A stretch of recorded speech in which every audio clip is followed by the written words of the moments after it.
Wow, what a week out of the White House.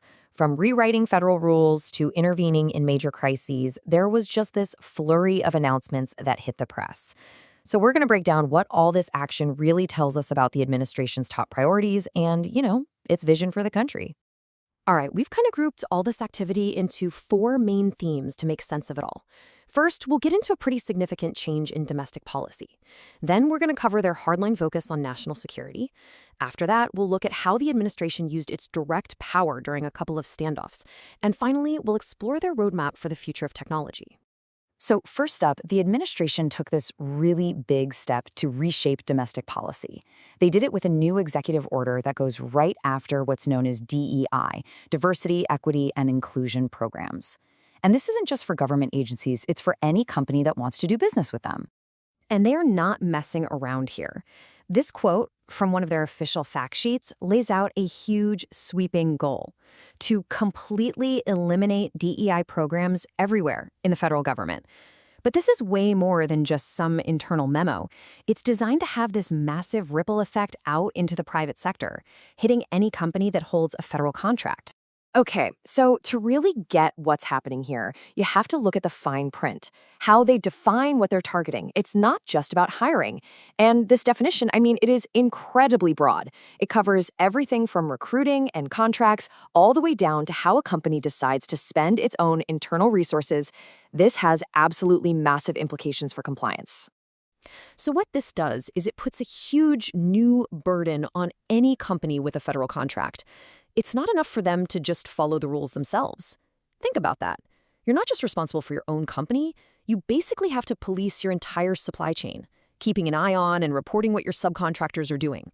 That is a major, major expansion of government oversight into the private sector. And just so you know, this isn't some friendly suggestion. This thing has teeth, real enforcement power.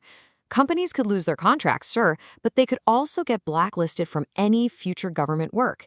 And that last part, the False Claims Act, that's the real kicker. It opens the door to potentially huge legal and financial penalties. It basically turns a compliance issue into a massive legal threat. All right, let's switch gears to the second major theme this week, which really builds on that idea of decisive action, a very strong focus on national security. We saw big announcements on immigration at the border and on fighting crime inside American cities. So to back up their claims on immigration, the White House put out this map, which they say is based on Census Bureau data. And you can see it's a really powerful visual. It's designed to show this dramatic coast-to-coast drop in net immigration. And they even call out specific numbers, like a 95% decrease in El Paso and a 67% drop in Los Angeles. So the headline here, the big announcement, was that for the first time in at least 50 years, the U.S. supposedly saw net negative migration. That means more people were leaving the country than coming in. And they directly tied this historic turnaround, as they called it, to their border security and America First policies. Now, shifting from the border to inside the country, the White House also put a spotlight on a federal task force in Memphis, a city they pointed out has often been ranked as one of the most dangerous in the country. This effort involved the National Guard and other federal agencies.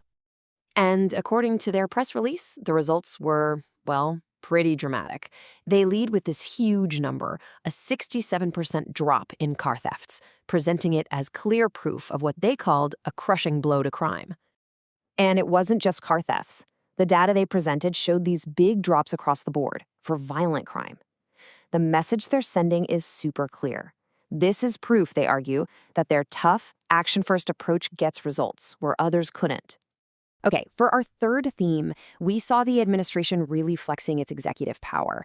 They made a big point of stepping directly into two situations that they framed as immediate crises and positioning the president as the only one who could solve them. So there was a partial government shutdown happening, and that created a really big problem.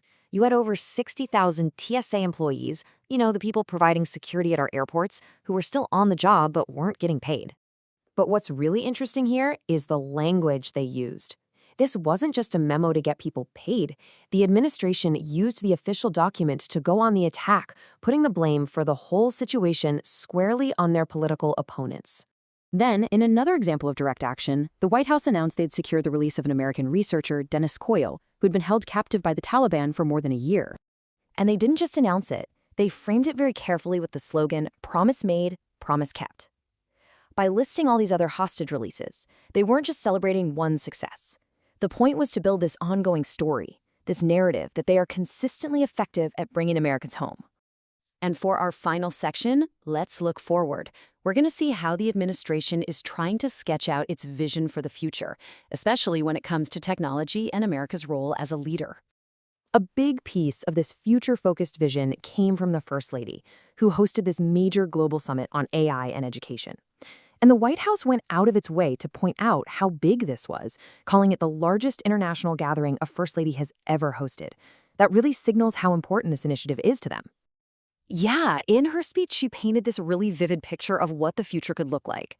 A future where AI-powered humanoid tutors could bring personalized learning right into your home, adapting to a student's own pace, their needs, and even how they're feeling. So, to help guide this tech future, they announced a new advisory council. And let me tell you, this list is basically a who's who of Silicon Valley. You've got the titans from Google, Oracle, Dell, AMD, Meta. I mean, these are some of the most powerful people in technology today. Now, the official job of this council is to help the U.S. navigate what the administration is calling a golden age of innovation. The stated goal here is pretty straightforward: to make sure America stays totally dominant in science and tech for a long, long time. So when you step back and look at the whole week, all of it, from rewriting the rules on DEI to the border to this high-tech vision for schools, you start to see a very clear picture emerging. The real question now is, what does all this signal, and how will these priorities actually shape the country's direction in the months and years ahead?